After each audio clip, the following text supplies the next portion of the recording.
Պարոն Ապետյան, բարև ձեզ, շնորհակալ ենք, որ եկաք տաղավար, ավանդույթի համաձայն ամեն երկուշաբթի անդրադառնում ենք կարևոր թեմաներին, այսօր ավանդույթը մի փոքր խախտելով, մի փոքր ավելի ուշ ենք ուղիղ եթերում, 1 ժամ տարբերությամբ, բայց ասելիքը շատ է եւ կխնդրեմ մի քանի թեմաների անդրադառնանք եւ այսպես 3 նորընտիր ազգային ժողովի անդրանիկ նիստներ եւ ըստ էության մենք մի խայտարակության ականատեսը եղանք, առաջին անգամ Վեհափար Հայրապետի օրհնությունը չստացան ազգային ժողովը եւ իհարկե մենք բոլորս Հայաստանի Հանրապետության գլխավոր ամբիոնից, բայց երեկոյան ընդդիմադիրները Մայրաթոռում հանդիպեցին Վեհափար հորը եւ ստացան նրա օրհնությունը։ Կխնդրեմ առաջին նիստի այս թեմայից սկսենք։ Դա հուշացման պատճառը դուք եք, ես չեմ, ես արձանագրենք, ես այդ առումով պարտաճանաչում։ Ինձանից առաջ եթեր կար։ Հիմա ինչ վերաբերում է նորընտիր ազգային ժողովին։ Վեհափար Հայրապետին պետք է հրավիրել, դա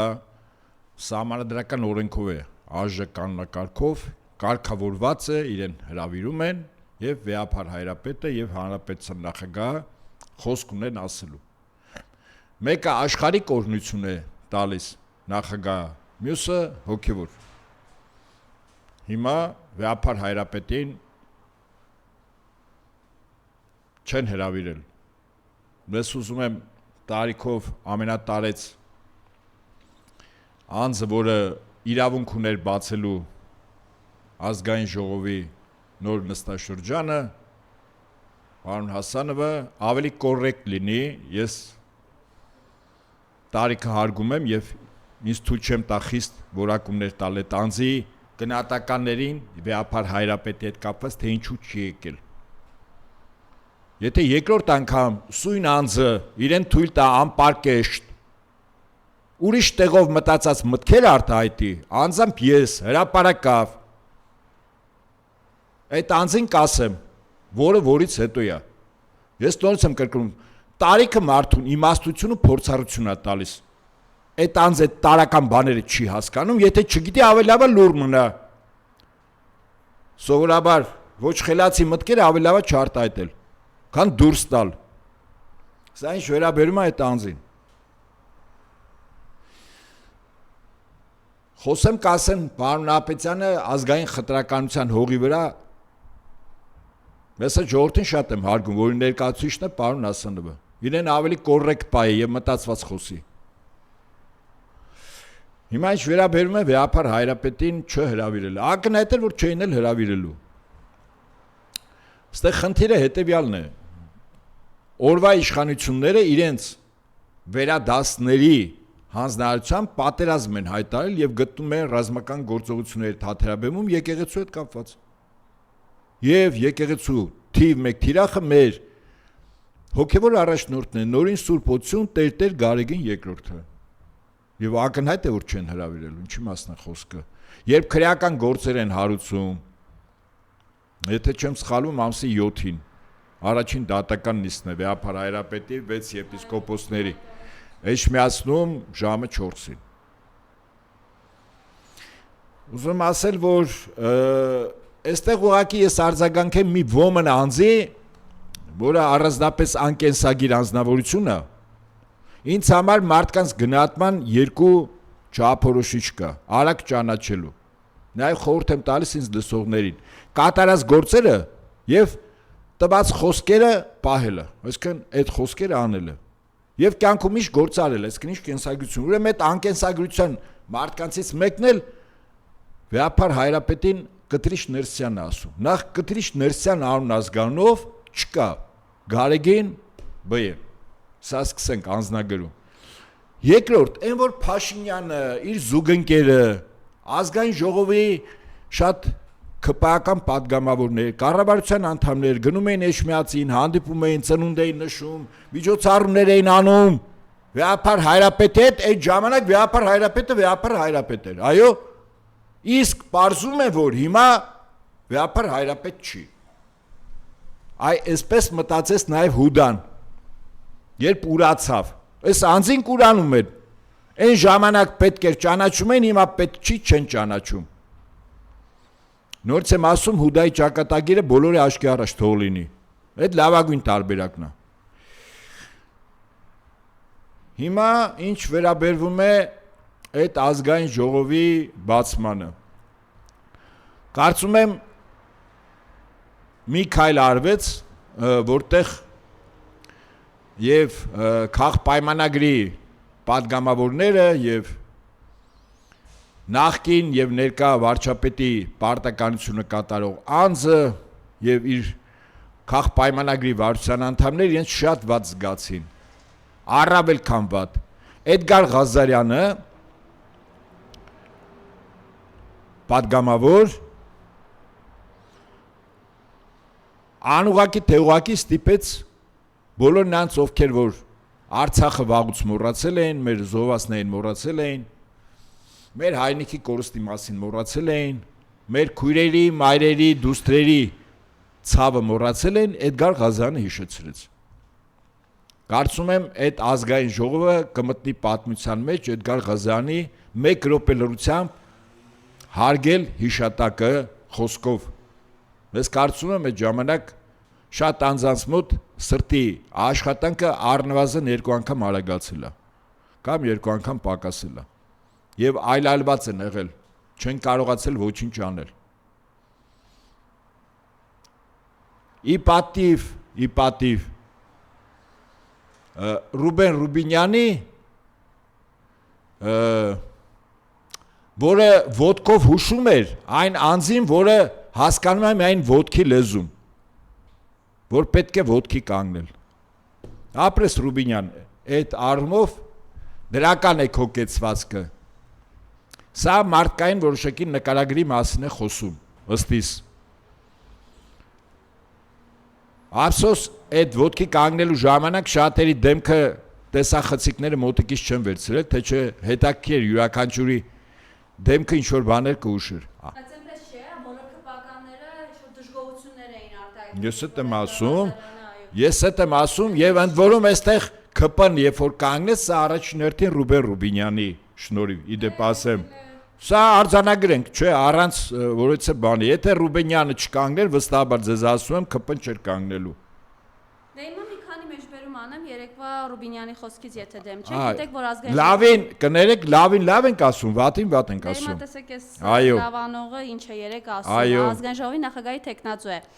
Այժմ եկել է լավ ապրելու ժամանակը, խաղաղության պայմաններում, առանց հակամարտության, առանց պատերազմների երեխաներ ունենալու եւ մեծացնելու ժամանակը։ Իմ գրեթե 2-ամյա տղան պատերազմ չի տեսել, նրա հասակակիցները պատերազմ չեն տեսել եւ ես անելու եմ ամեն ինչ, որ իմ ու ձեր բոլորիս երեխաները չիմանան ու չտեսնեն ինչ է պատերազմը։ Լավ բան ասում։ Ահա, բայց երեք նաեւ խոսում էր, որ 18 տարեկանում ինքը 18 տարեկանը դիմավորել է առանց հայրիկի, բայց այսօր Ագնես Ախամյանը լավ հիշեցրեց, որ ձեր իշխանության շնորհիվ եւ ձեր իշխանության պատճառով շատ երիտասարդներ այդպես է 18 տարեկան մնացին եւ շատ երիտասարդներ, երեխաներ առանց հայրեր են մեծանում այսօր։ Ես կխնդրեմ այս մասով ձեր տեսակետը։ Ագնես Ախամյանը եւս ճիշտ է ասում։ Չէ, այն որ անբնական բան է, որ մարդը պատերազմ ուզի, մարդը կորուստ ուզի, ցավ, ողջ, վիշտ։ Իդեպ ասեմ ամենաշատը պատերազմ չեն ուզում զինվորականները, որովհետև այդ ամեն ինչը մեր աչքերի առաջով, մեր բոլոր զգաններով մենք ապրել ենք, անցել ենք։ Մենք իսկապես չենք ուզում պատերազմ։ Բայց եթե մեզ պարտադրում են ավելին, այդ ժամանակ այլընտրանք չի մնում։ Ինչ որ Ռուբինյանը ասում է, ճիշտ է ասում։ Խաղաղության հետ կապված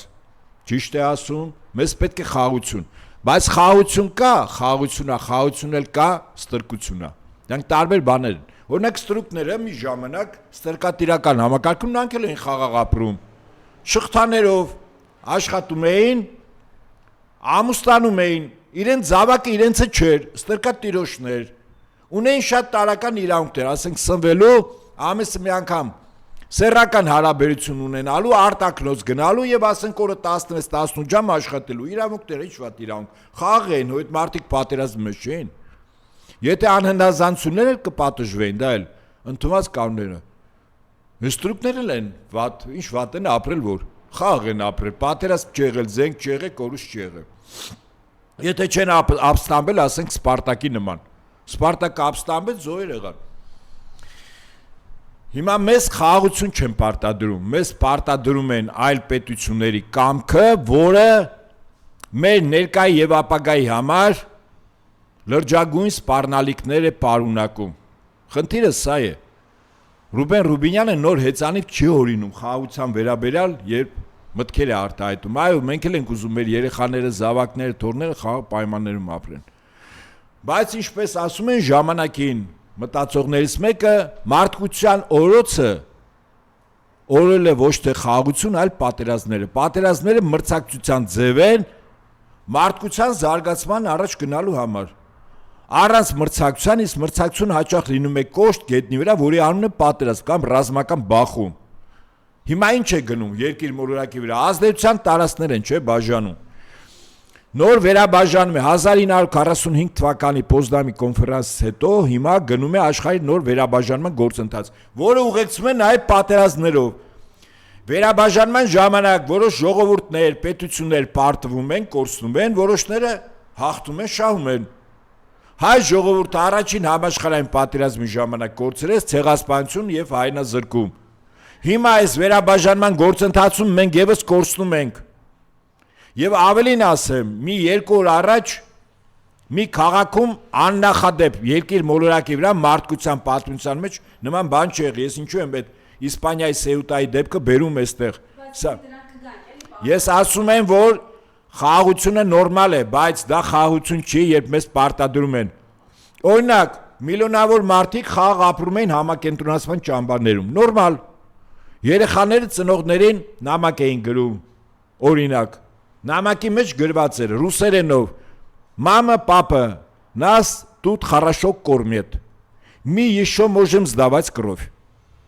Այսպիսի խաղաղություն էլ է լինում։ Այսինքն կերակրում են, որ արյունը վերցնեն վիրավոր զինվորներին ներարկելու համար։ Հիմա մեր խաղաղությունն են, ինչ որ հիմա մեզ տալիս են, այն հեքիաթները գունավոր մեզ պատմում են եւ այլն։ Դա խաղաղություն չի։ Իսկ եթե վաղը Հայաստանի Հանրապետության տարածքի կեսը վերցնեն, կամ ռազմական ագրեսիան են, ասում են չի լինում, ինչ երաշխիք չի լինում։ Երաշխիքը ո՞րն է։ Միացյալ Նահանգների խոստումը, Թուրքիայի, Ադրբեջանի խոստումը։ Երբ որ այդ պետությունները կայացել են Ալթայից եկած թուրքական ցեղերը երկիր մոլորակի խաշմերուկում հայկական բարձրավանդակի վրա պետություն են ստեղծել, ինչով։ Այդ ժողովուրդների սիրով դուրս են հրավիրել, եկել են տեղը, թե կռվով, արյունով, խաբելով, թիկունքից հարվածելով, այդ ժողովուրդների էլիտաներին գնելով, ամրոցները խաբելով, դռները բացելով, ոնց է եղել այդ ամենը։ Նայեք մարդկության պատմությունը։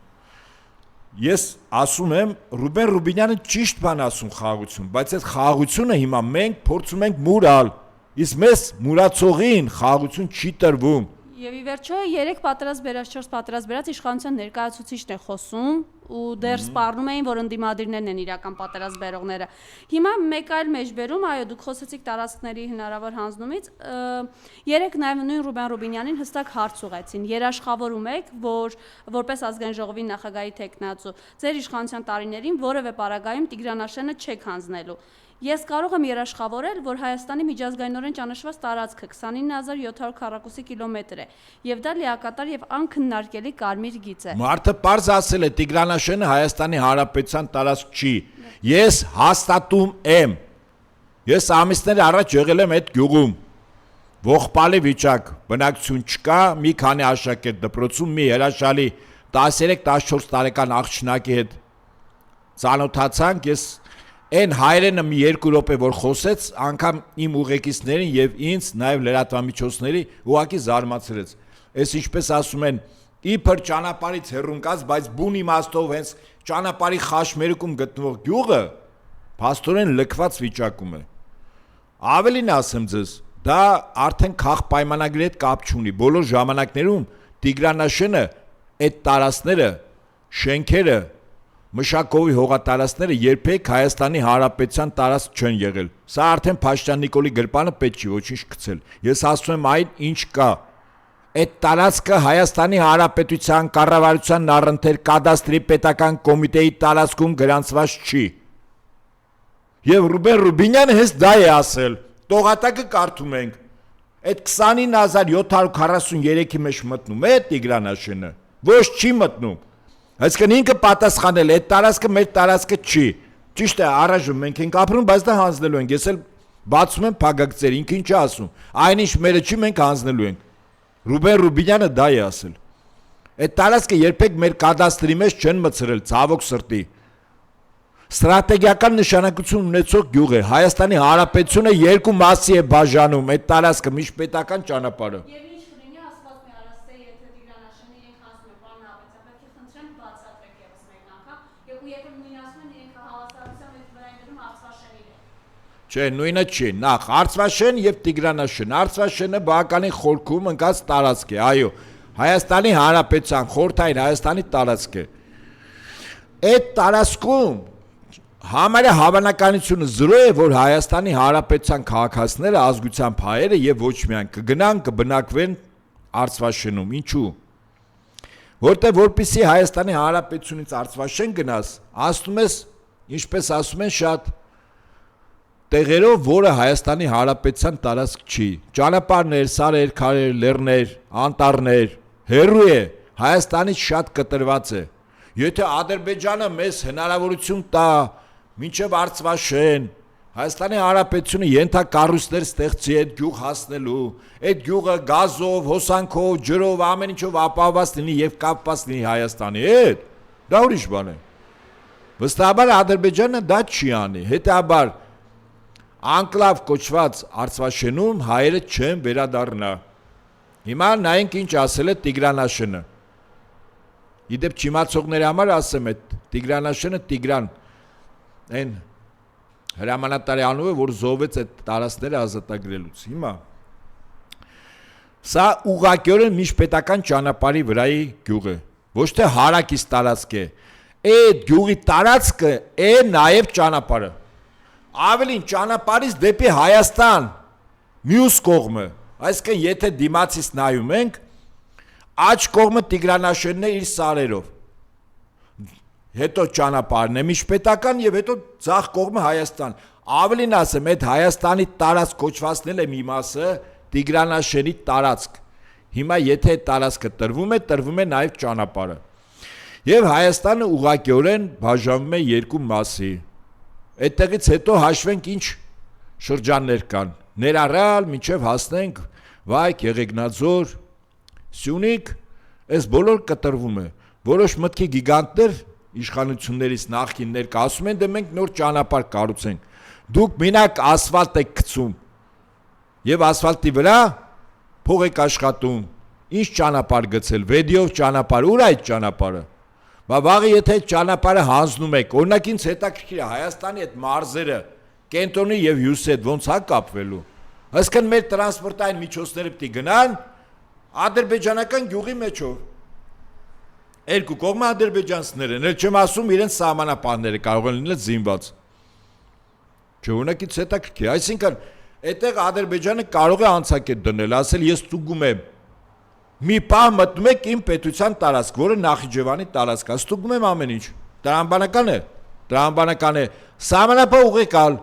մաքսային ծառայություն, հենց այդ ճանապարհի վրա է դնում Ադրբեջանը, ասում ամեն ինչ ստուգում եմ։ Ոնց որ մի ժամանակ Նախիջևանից Ադրբեջան, երբ որ Հայաստանով գնում էին, Սադախլուով, ստուգվում էր, չէ՞, ադրբեջանցիները գնացքը գնում էր, գնացքի ուղևորները, ուղեբեռները ստուգում են, նույն էստեղ է դնելու։ Մաքսային եւ սահմանային, ինչպես նաեւ ֆիտոսանիտարական ծառայություն, 3 ծառայություն էլ դնում է Ադրբեջանը։ Քանի դեռ Հայաստանը շրջանցող ճանապարհ չի ստեղծել վեդիով, իսկ այդ վեդիով ճանապարհը բարև ձեզ կստեղծի էլի։ Սա ինչ վերաբերում է ճանապարհի ստրատեգիական լինելուն։ Վաղտեշ Ադրբեջանը պարտադրելու է Հայաստանին, ներկա իշխանությունները պարտադրված հանձնելու են, թե ինչ կլինի Հայաստանում ներքաղաքական կյանքում եւ այլն չեմ կարող ասել։ Կարող եմ ենթադրություններ անել, բայց չեմ ուզում այս պահին այդ թեման չի, ենթադրություններով ասել թե ինչ կլինի։ Ստրատեգիական, գերստրատեգիական նշանակություն ունեցող գյուղ եւ տարածք, հարակից տարածքներ։ Չզարմանաք, նորից եմ կրկնում, Ադրբեջանը հենց այդ գյուղի մոտ դնելու է նորից եմ կրկնում 3 ծառայություն։ Եվ Հայաստանից, կենտրոնից, Երևանից դեպի մյուս շրջանները գնացող այդ ծառայությունները ստուգելու են, ադրբեջանական ծառայությունները։ Մաքսակետ է դնելու, անցակետ է դնելու, բայց իր երկի տարածքով է անցնում։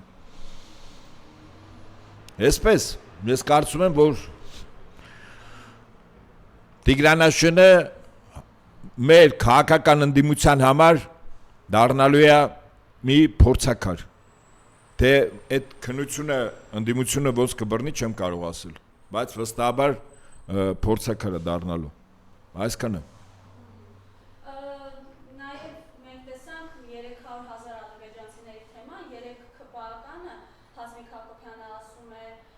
ձեր քթներից ենք բերելու 300,000 ադրբեջանցիների գալը Վահաբեկում էինք հայ ժողովրդին։ Խնդրեմ այս մասը, մենք տեսնում ենք ընտրություններից հետո ադրբեջանական կողմը էլ ավելի է սաստկացնում այս պահանջը։ Դե հետո այդ անուն ազգանն ասիկ ես չեմ ճանաչում։ Ով է դա։ Եվ ինչ։ Հիմա ամեն քպայականի ինչև է այդ 300,000 օրինակ ես 2018-ին ասել եմ որ պատերազմ է լինելու մի քանի տարի հետո 20-ին պատերազմ եղավ ԿՊ-ն ասում էր պատերազմ չկա Փաշինյան Նիկոլն էլ իր զրոյական կետից էր բանակցում մենք էլ ասում ենք պատերազմ է լինելու Ադրբեջանը պատրաստվում է պատերազմի հիմա ով էր ճիշտ Փաշինյան Նիկոլը իր լնգուլ ավազով թե մենք Եթե Ադրբեջանի նախագահ պետական քաղաքականությունն է վարում վերադարձնելու ժամանակին Հայաստանում մոտ վերջին տվյալները 85,1985-ի մոտ 80,000 մարդ ա եղել, ավել չի եղել 300,000 են ասում, այդպիսի բան չկա Հիմա մարդը ասել եմ ուզում են գան վերադառնան իրանք իրանց ժառանգներով մի կես միլիոն, մի միլիոն մարդ ասում է վախացնում եք 300,000-ով Իսկ պատերազմի մասին ասում ենք, իսկ քաղաք պայմանագրի խմբակցության նախագահ ԱՄՆ-ում հետո դեսպան Տիկին Լիլիթ Մակունց ասում էր, եթե կռիվել լինի Թուրքիան ընդհանրապես չի խառնվի։ Ինձ հետաքրքիր կենտրոնական հետախուզական վարչությունից թե մի 6 էին ասել Լիլիթ Մակունցին այդպիսի բան ասա, պատերազմից մի քանի օր առաջ։ Եվ ինչ Թուրքիան խառնվեց, թե չխառնվեց, երբ որ մենք ասում ենք թուրքական Կործանիչները գտնում են Գանջայի օդանավականում, հատուկ նշանակության ստորաբաժանումները գտնում են այդտեղ։ 20-30,000 աբեկիչ Թուրքիայով բերել են Ադրբեջան, մենք դա մասին ասում ենք, չէ՞ մենք գիտենք որ պատերազմն է, ով էր ճիշտ, մենք թե Լիլիթ Մակունցը, Փաշինյան Նիկոլը եւ մյուսները, ով էր ճիշտ։ Մենք էլ ենք ասում, Ալիևը ծրագիր ունի եւ դա լրջագույն սպառնալիք է։ Իդեպ ասեմ Մարդկության պատմության մեջ առաջին անգամ առանց զենքի պետության տարածք կա գրավել մի քանի օր առաջ հիմա զուգահեռում եմ այն ինչ որ 300,000 Ալիև ասես տանկերով չեն գալու այդ տանկերով ինչու գա մեքենաներով երբ որ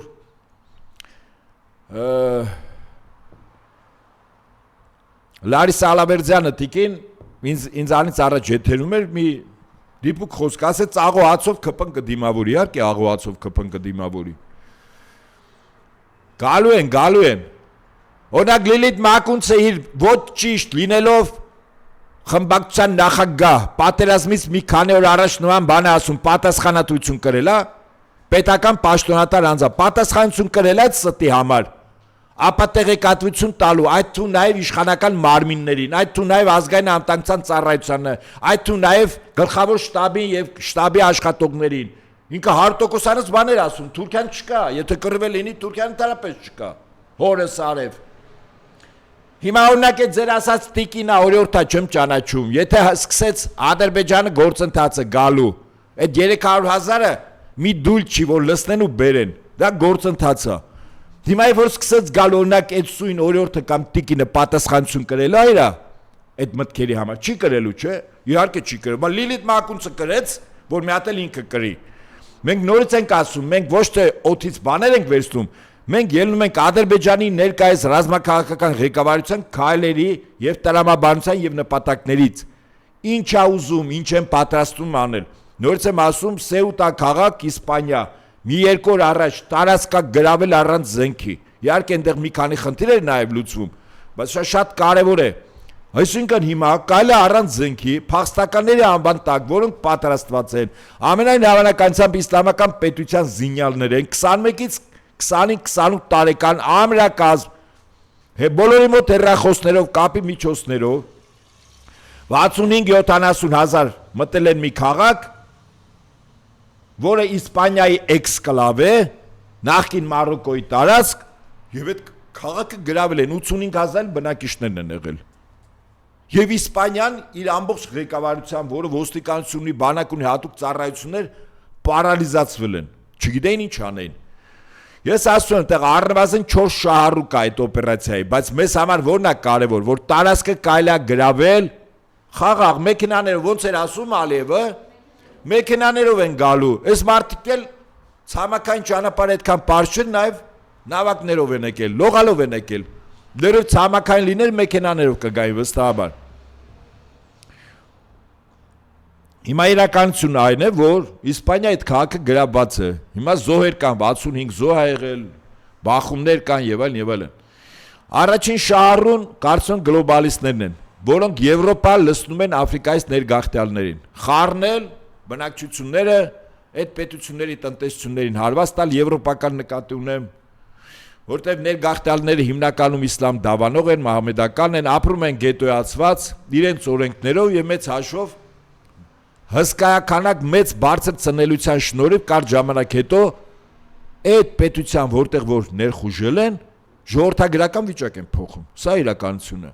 Սա առաջինը գլոբալիստների, իսկ ով է ասում, որ անպայման Իտալիա պետք է գան, կարող է սա նոր ճանապարհ է։ Աֆրիկայից Մարոկո, Մարոկոից Միջերկական ծովի ափով դեպի Իսպանիա եւ Իսպանիայից եվրոպական քաղաքներ։ Նոր ճանապարհ են գցում գլոբալիստները։ Երկրորդ շահառուն Միացյալ Նահանգներ, Իսրայել։ Ինչու։ Հիշենք, երբ Միացյալ Նահանգները եւ Իսրայելը չհայտարարված պատերազմի մեջ մտան Իրանի հետ, եվրոպական միակ երկրի ղեկավարը, որը կոշտ քննադատեց այդ գործողությունը, ոչ միայն օգնության ձեռք չմեկնեց ՆԱՏՕ-ի անդամ իր դաշնակցին, իդեմս Միացյալ Նահանգները, այլև խիստ քննադատեց այդ արարքը, դա Իսպանիան էր եւ նրա վարչապետը։ Ես կարծում եմ, որ այստեղ շահառու են նաեւ Միացյալ Նահանգները եւ Իսրայելը։ Սա պատասխաններ Իսպանիայի վարչապետի նման կեցվածքի։ Այսինքն ամեն արարք ստանում է համարժեք պատասխան։ Էն էլ Միացյալ Նահանգների, էն էլ Ամերիկայի պատմության ալֆա օմեգա հանդիսացող Դոնալդ Տրամփի համար։ Երրորդ շահառուն Մարոկոյի իշխանությունները, ինչ վատ է, որ այդ տարածքը գրավեն, նախկինում Մարոկոյի տարածք է եղել։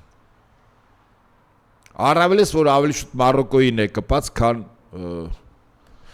Իսպանիային։ Շատ կարևոր ստրատեգիական տեղ է։ Բրիտանացիք էլ այդ տարածքի կողքը մեծ բազա ունեն Ջիբրալթարի մոտ։ Եվ չորրորդը իսլամական պետության զինյալները, որոնք իսլամ արմատականությունը այդ ձևով փորձում են նաև տեղափոխել Իսպանիա եւ Իսպանիայից եվրոպական այլ քաղաքներ։ Այնպես որ առնվազն 4 շահառու կա այդ օպերացիայի, բայց մեզ համար ինչն է, ասեմ, ուսանելի, սովորելի, որ փորձենք հասկանալ ինչպես կարող է տեղի ունենալ։ Այն 300,000-ը պատերազմ չէ լինելու իդեպ, խաղաղություն, բանակցությունները իրենց կետից, սա Փաշինյանն էր ասում։ Օրինակ Սույն Տիկինը կամ օրիորդը ասում է Փաշինյանը սխալվել է։ Երբ որ ասում էր խաղաղություն, բայց պատերազմ եղավ։ Բանակցություններ էր վարում, բայց պատերազմ եղավ։ 44 օրից հետո Արցախը կար, բայց մեկ էլ հանձնվեց։ 22-ի հոկտեմբերի 6-ին Պրահայում հայտնի փաստաթուղթը ստորագրելուց հետո։ Եվ հետեաբար, երբ Ալիևը ասում է մեքենաներով են գալու, այո, մեքենաներով են գալու։ Օրինակ ինձ հետաքրքիր մի 50,000, որ ադրբեջանցի իբր այստեղ նախկինում բնակված եւ նրանց զավակներ, իրականում բանտերից դուրս բեկած զեկեր, հանցագործ աշխարհ, հատուկ ծառայությունների աշխատակիցներ, այդ թվում նաեւ իքական սեր։ Իդեպ իքական սեր կարող են բանտից դուրս գալ, նաեւ հատուկ ծառայությունների աշխատողներ լինել։ Հետաքրքիր դրանք որ գան մտնեն փորձեն Հայաստանի սահման մի 3-4 ուղությամբ։ Օրինակ Փաշինյանը ինչ է անելու, ոնց է խոչընդոտելու, իհարկե ոչինչ չի կարող, չել կրակի։ Իդեպ նման խոչընդոտ կամ արգել կար նաև Իսպանիայի իշխանությունը, որովհետև նրանք կարող են այդ առաջին հոսքը զենքի ուժով լրացնել, կարծում եմ շարունակություն չլինի։ Բայց խաղի կանոններ կա գրված եւ այդ խաղի կանոններով Իսպանիայի բանակ այդտեղ չէր, ոստիկանությունը կրակելու հրաման չուներ եւ 60,000 լցվեցին իսպանական Սեյուտա քաղաք։ Հիմա օրինակ եթե Տաուշի կողմից, Վարդենիսի կողմից, Սյունիքի կողմից, Եղեգնաձորի կողմից, օրինակ ադրբեջանցիները որ գան, ասենք ամեն կողմից մի 10,000 մարդ, մի 50-60,000 մտնեն ինչ-որ այն տարածքները, որ նախկինում իրենց բնակավայրն են, իրենց գյուղերն են եղել։ Կոմպակտ ապրել են, այո, ադրբեջանցիների։ Օրինակ ինչ անելու Հայաստանի իշխանությունը։ Երևի այսպես բանը շտապօգնության շչակ է միացնելու, ոնց որ հիմա մենք լսում ենք դրսից։ Ժողովուրդ ասելու ադրբեջանցիներ եկան, բա ու չենք սպանելու, հո բանակ չենք անելու, վերջնաշով տեղը ապրել են, չէ՞ իրենք։ Գերեզմաններ են ունեցել, տներ են ունեցել։ Չէ, այդպես չի։ Կարծում եմ այդ օրը այդքան էլ հեռու չի։ Եթե այս իշխանություններն են վստահաբար չեն կարող գործնականում խոչընդոտել ադրբեջանցիների ավտոմեքենարով խաղաղ երթը դեպի Հայաստանի Հանրապետություն, բայց բնակվելու իմաստով։ Այդ մարդիկ հո չեն գալիս ասում մերն են։ Կամ այդ միգրանտները 60,000 Մարոկոից որ եկան ու չասին այդ տարածքը Մարոկոյի տարածք, ասին եկանք մենք ուզում ենք այդտեղ ապրենք։ Հետո պարզի այդ տարածքը այդ քաղաքը կարող է վաղ չեմիսօրը ինքնորոշվի դուրս գա Իսպանիայի կազմից։ Հնարավոր է։ Օրինակ տարածքներ կան, որտեղ ադրբեջանցիները որ կարող են գալ, ասենք կարող են ինքնորոշվել, չէ, իրանք այտենց խնդիր չեն դրել, իրենք խնդիր են դրել ամբողջ Հայաստանում լցվել։ Կտոր չեն տալու, եղած ամբողջ Հայաստանն է մի հատ կտոր, էլի։ Իսպանիայի նման մեծ տարածք չի, որ կտոր նվաճեն։ Կգան կլցվեն, հետո էլ կասեն ժողովրդի մի մասը դուրս կգա, որտեղ թուրքերը չի ուզեն ապրել։ Ովքեր դիմադրում են մեծ մասը բանտերում կհայտնվեն եւ հետո մի կես միլիոն, մի միլիոն ադրբեջանցի կգա Հայաստան։ Ինչպես Լիլիթ Մակունցը պատժվեց իր ստախոսության ապատեղեկատվության համար պատերազմից մի քանի օր առաջ, այնպես էլ սույն տիկինը կամ օրիորդը կարող է պատժվել, այնպես որ ավելի լավ է լռեն, քան խոսեն։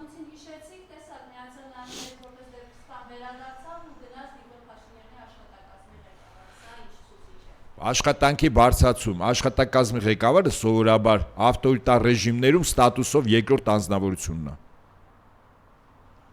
Նորից եմ կրկնում, աշխատակազմի ղեկավարը օրինակ նախագահական կամ կիսանախագահական կառավարումը։ Այդ ժամանակ նախագահի աշխատակազմի ղեկավարը իր ազդեցությամբ նախագահից հետո երկրորդն է հանրապետությունում։ Իդեպ մենք այդպիսի պրակտիկա նախորդ նախագահների ժամանակ այս կամ այն չափով ունեցել ենք։ Հիմա նույնն էլ էստեղ, իհարկե, պաշտոնի բարձրացում է։ Լիլիթ Մակունցը դառնալու է ստվերային իրական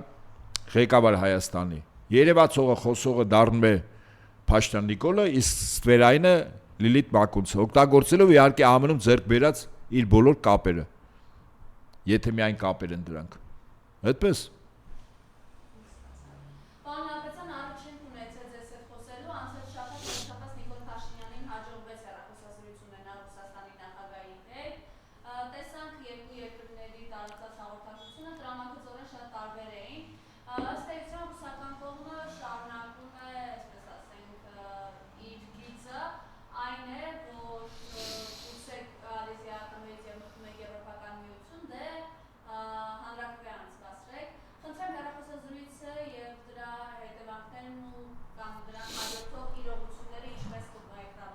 Դրա մասին շատ է խոսվել, հիմա ես ինչ նորություն ասեմ, նորություն չկա։ Ռուսաստանը ասում է, ես անուղղակի ասում, ես պատերազմում եմ Եվրամիության եւ ՆԱՏՕ-ի հետ։ Պատերազմ է, չէ՞։ Ընդ որում Եվրամիությունը պատրաստում է նաեւ Ռուսաստանի դեմ մոտ ժամանակներս բաց ուղղակի ամիջական կոնտակտային պատերազմի։ Հիմա այդ պատերազմի ժամանակ Ռուսաստանը փորձում է ճշգրտումներ մտցնել։ Օրինակ Հայաստանի Հանրապետության տարածքից ինքը ինչ է օգնություն է ստանալու այդ մեծ պատերազմի ժամանակ, թե հարված։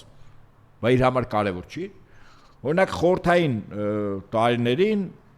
այս տարածքում թուրքական մի քանի տասնյակ դիվիզիաներ էին եկել Արաքսիան կողմը Հայաստանի եւ Վրաստանի դեմ խորհրդային։ Եվ Թուրքիան սպասում էր, եթե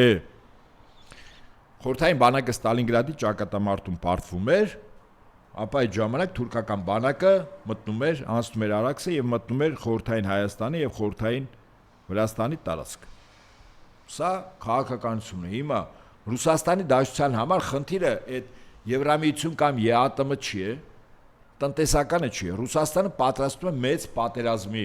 ինքը ուզում է ճշտել իր հարավային դարպասները կամ իր հարավային սահմանները որտեղ են, Ռոստով քաղաքի մոտ է, ենթադրենք, թե Գյումրի քաղաքի մոտ է,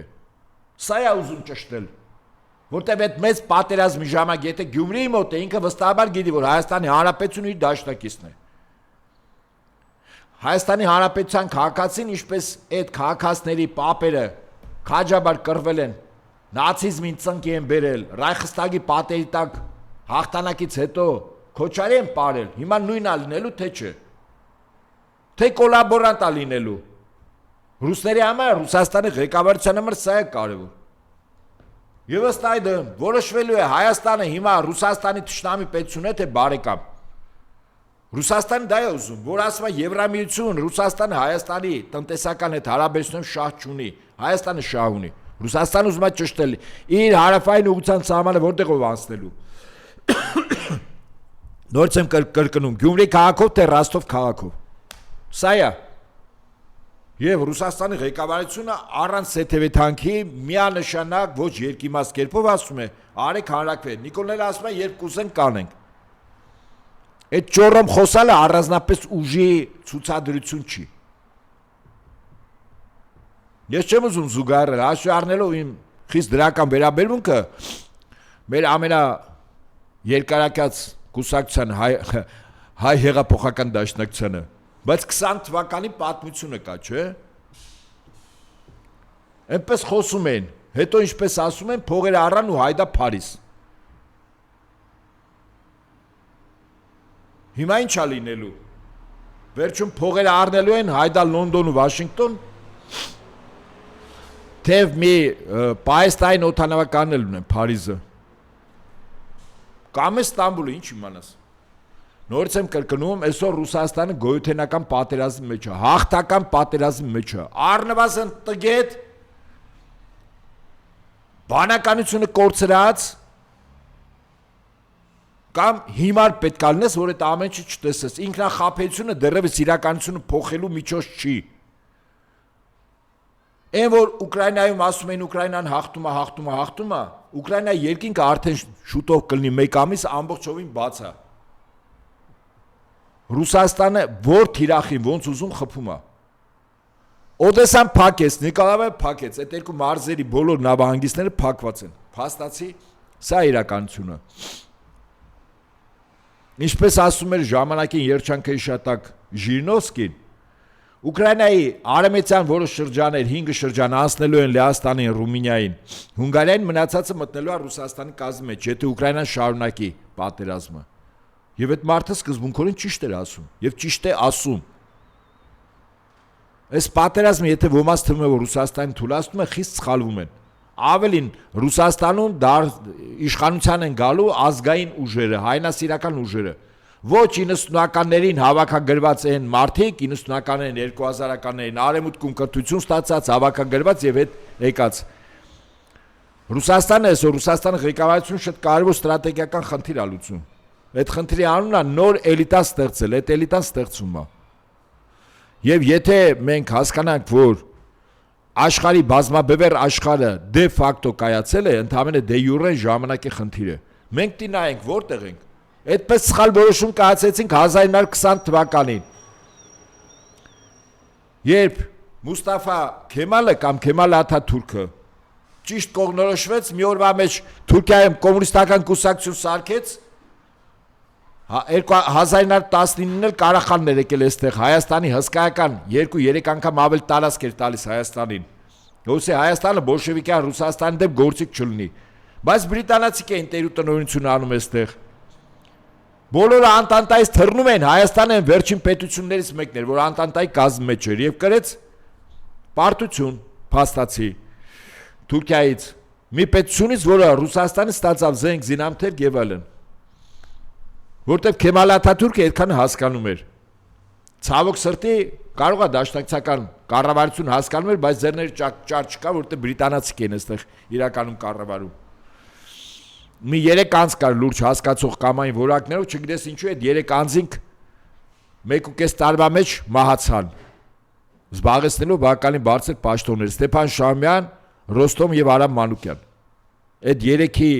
մոտեցումները նույնական է Ռուսաստանի, ցավոք սրտի մահացան։ Տարբեր պատճառներով։ Մեկին հրապարակա բրիտանացի գնդակարեցին, մյուսը չգիտեմ ոնց, մյուսը հիվանդությունից եւ այլն։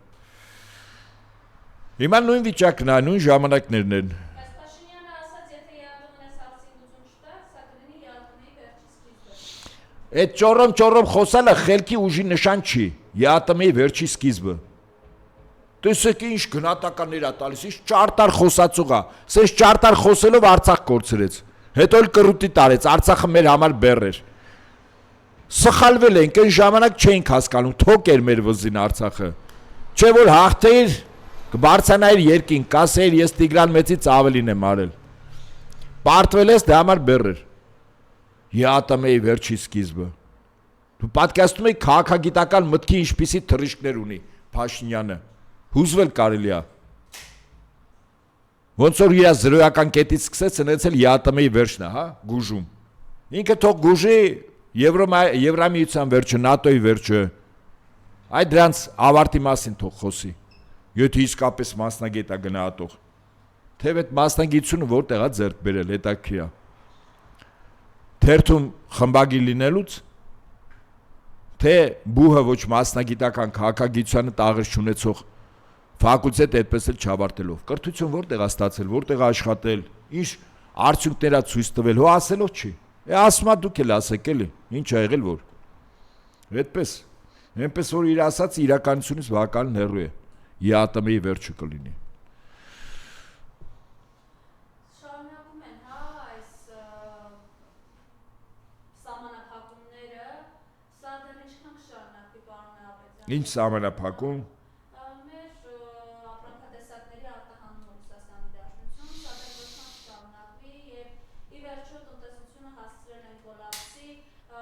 Այդ տնտեսության խնդիրն է, Մարիամ։ Բայց իրենք տեսեք, 175 միլիոն դրամ օգոստոսին վարչապետը լինելու Սևանում, դրան է տրամադրում Պաուստային ֆոնդից։ Ճիշտ են անում։ Ճիշտ են անում, բյուջեն իրենցն է, իրենց սեփականն է։ Հավաքական արևմուտքը Եվրամիությունն ՆԱՏՕ-ն ասել է Փաշինյան, այդ քո բյուջեն է, այդ էլ քո տարածքն է, այդ 3 միլիոն մարդ էլ քո հպատակներն են։ Դու էլ մեր հպատակն ես, ինչ ուզում ես արա։ Մեր ուզածը Հայաստանում կատարի, ներսում ինչ ուզում ես արա։ Բյուջե, օրենք, դե բարև ձեզ։ Բա գումարը ոնց ուզում ծախսում, ասում է տնտեսությունը կոլապսի առաջ է, այդ տնտեսության խնդիրն է, Մարիամ, ոչ Փաշինյան Նիկոլի։ Փաշինյան Նիկոլը ընդամենը 5-6 անգամ կարա իր անձին սպասարկող ծառայությունների գումարը ավելացնի։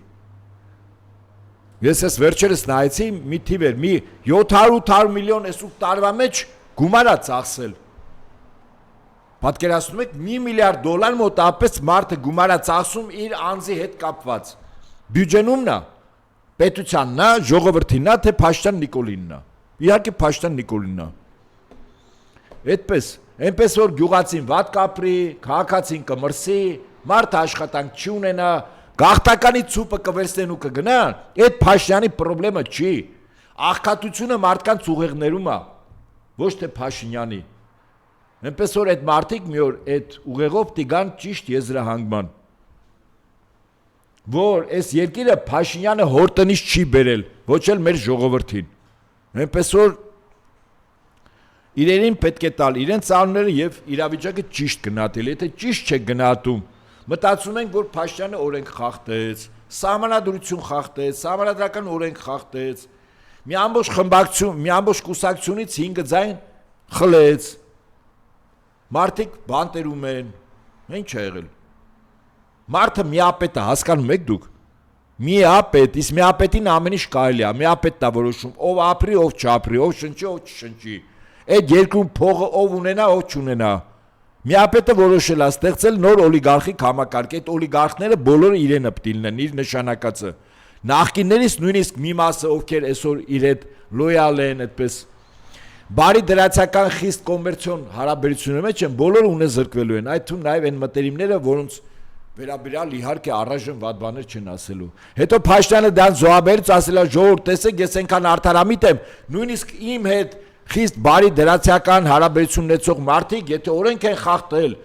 գողացած, հարկերից խուսափած միլիոններ ունեն, տասնյակ, հարյուրավոր միլիոն դոլարներ, միլիարդներ, բոլորը պետք է պետականացնել։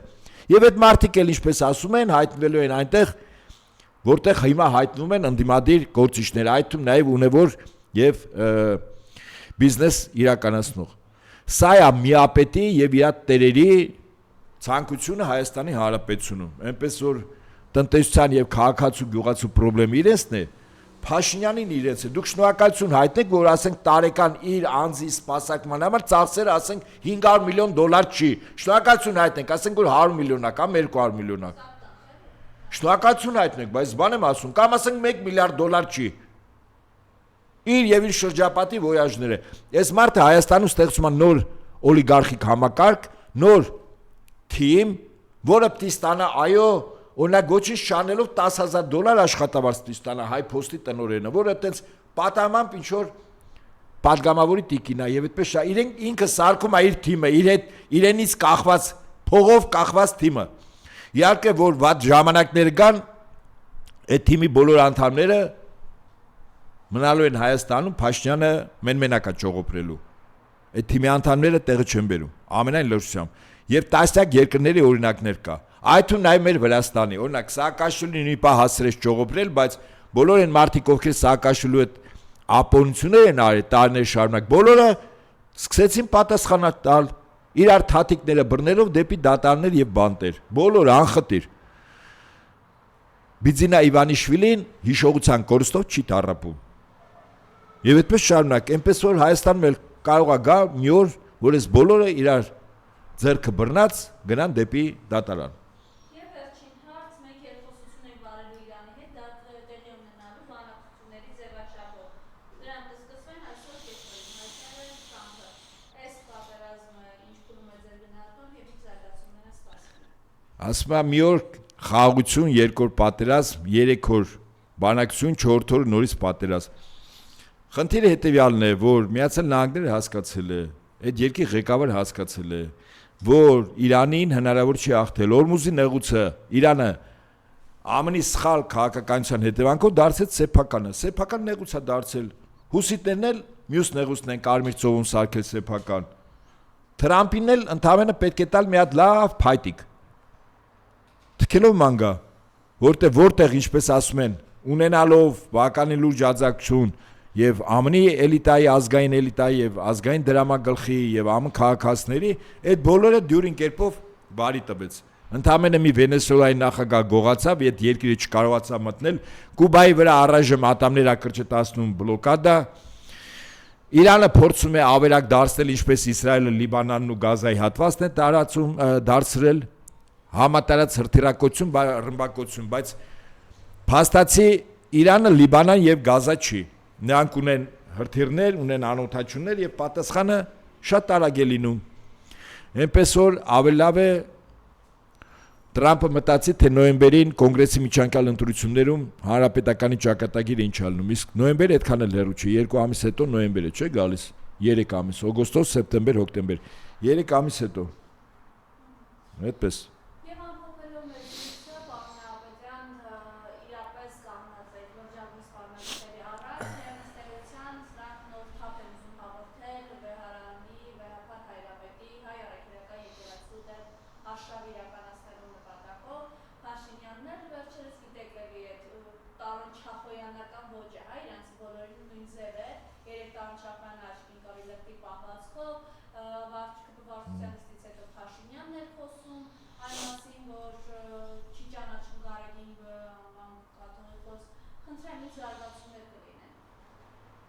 Դե իշխանությունները անելու են ինչ որ